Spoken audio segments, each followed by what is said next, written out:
So good afternoon everyone. I am Felmarie Q and my task to report is all about the lesson 3.2 approaches to curriculum designing. So the desired learning outcomes. First, identify some familiar curriculum designs and approaches to the designs. Second, analyze the approaches in the light of how these are applied in the school setting. So there are three types of curriculum design models. First, we have the subject-centered design, the learner-centered design, and the last is the problem-centered design. So let's tackle first the subject-centered design. So this is a curriculum design that focuses on the content of the curriculum, or the subject-centered design corresponds mostly to the textbook because textbooks are usually written-based the specific subject or course. So, subject-centered design, it is a traditional design but still ginagamit gyapon karon sa ubang mga teacher. So, ang subject-centered design kay nag-focus ni siya sa content sa books like for example kanang textbooks. So, ang content sa librong maoy gi-focus ani subject-centered design. So, it includes the following. First, the subject design. So, here in the Philippines, ang mga subject design nga atong gigamit kay parehas anang science, math, English, and Filipino. So, kana nga mga subject, kung unsay mga content ana, maunay ipangtudlo sa mga maestra sa mga estudyante.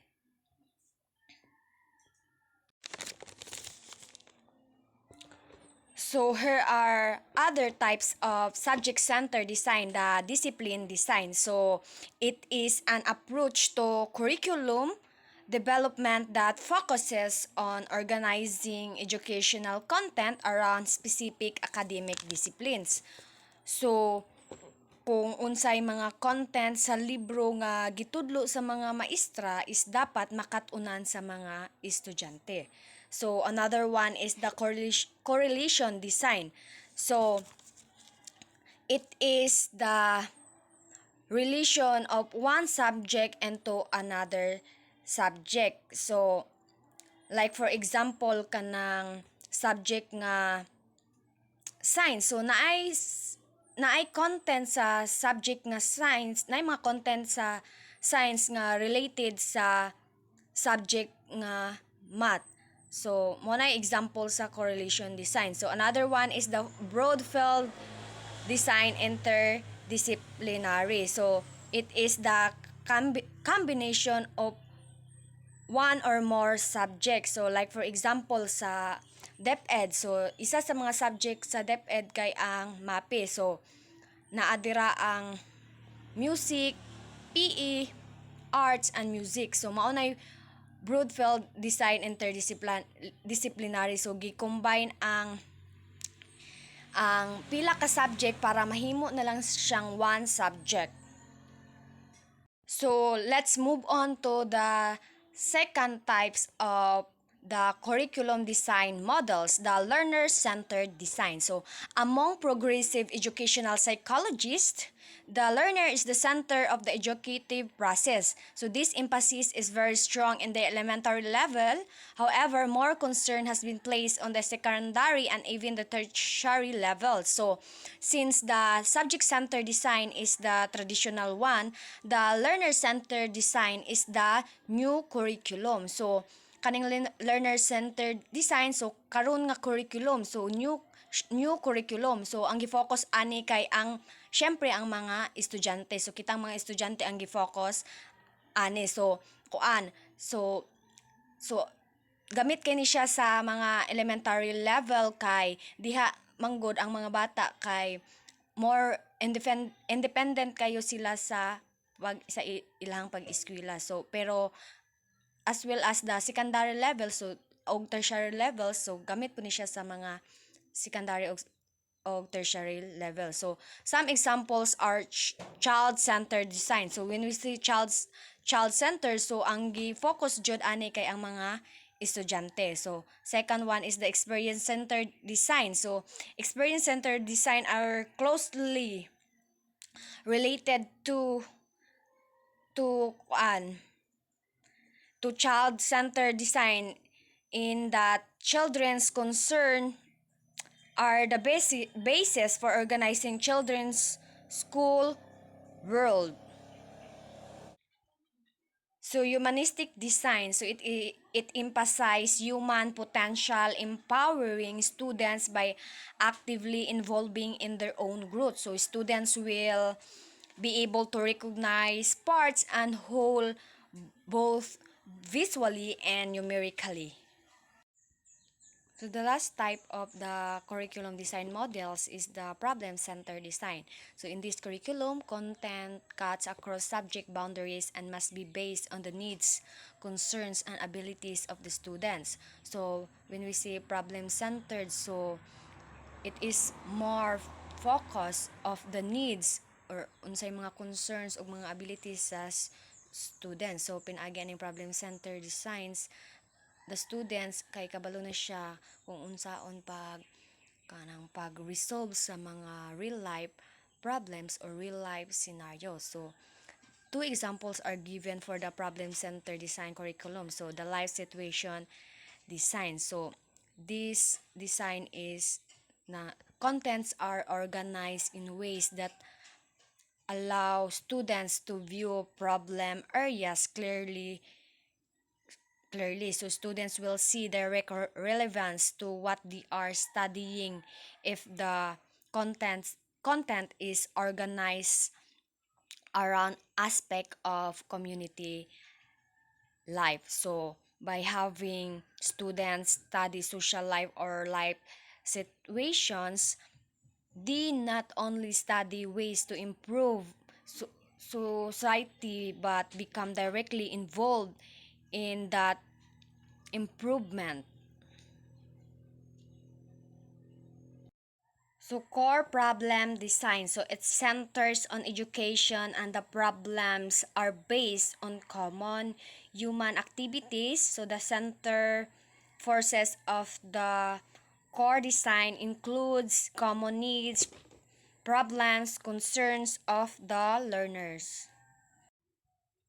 So now let's move on to the approaches to curriculum design model. So child or learner centered approach. So this approach to curriculum design is based on the underlying philosophy that the child or the learner is the center of the educational process. So when we say learner centered, so new curriculum, so bag-o nga curriculum, so karon nga curriculum. So kani nga curriculum so naga-base ni siya karon sa mga estudyante. So based sa ilahang mga needs or interests or mga purposes and abilities.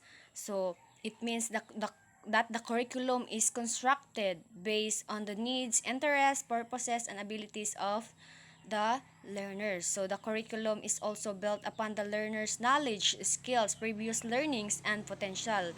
So karon nga manggod nga curriculum, so mao gi base nila sa mga karon sa mga estudyante kay ang mga estudyante karon kay lahi na kaayo, so lahi na kay silag mga kakayahan, so daghan silag mga kahibalo or mga kakayahan nga i-share.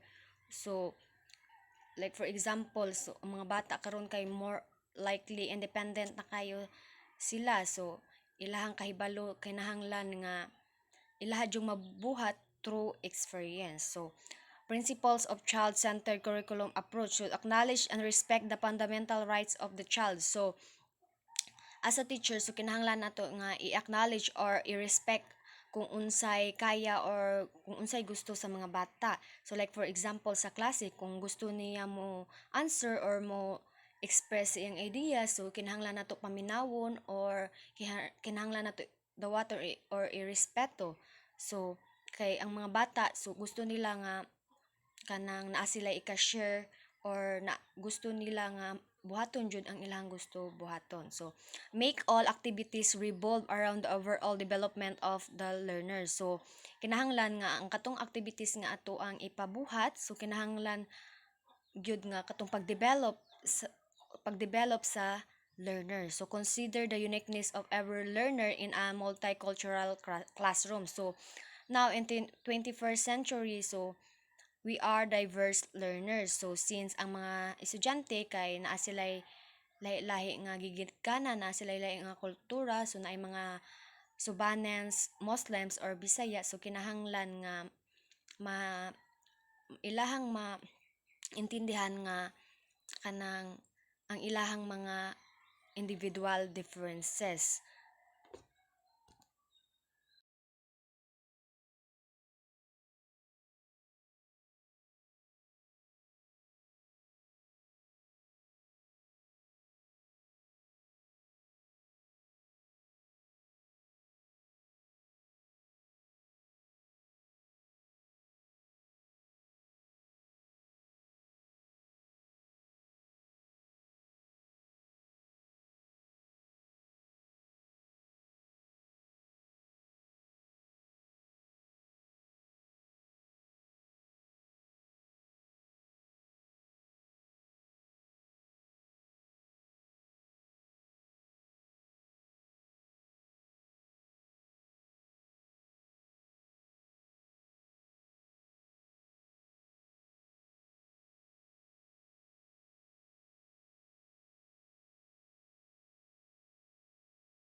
So problem-centered approach. So this approach is based on a design which assumes that in the process of living, children individuals experience problems. So this approach is characterized by the following views and beliefs. So kanang problem-centered, so ang gipokus ani kay kanang ang mga estudyante karon, so kanang nana sila'y kakayahan or they know how to solve real life problems. So the learners are capable of directing and guiding themselves in resolving problems. So kabalo na sila mo sa resolve of problems. So thus improving every learner to be independent. So ma-develop ang estudyante kung paunsa nila mahimong independent. So the learners are prepared to assume their civic responsibilities through direct participation in different activities. So ang mga bata, so responsible, they are responsible enough, or they have the ability to participate different activities, especially in school activities. So the curriculum leads the learners in the recognition of concerns and problems in seeking solutions. Learners are problem solvers themselves. So since karon sa 21st century ang mga estudyante, so daghan kay sila kahibalo, so kita daw mga estudyante, so gitawag ta og problem solvers kay we are independent enough to make solutions sa mga real life problems. So kaning problem centered, so it recognize or the concerns and problems in seeking solutions.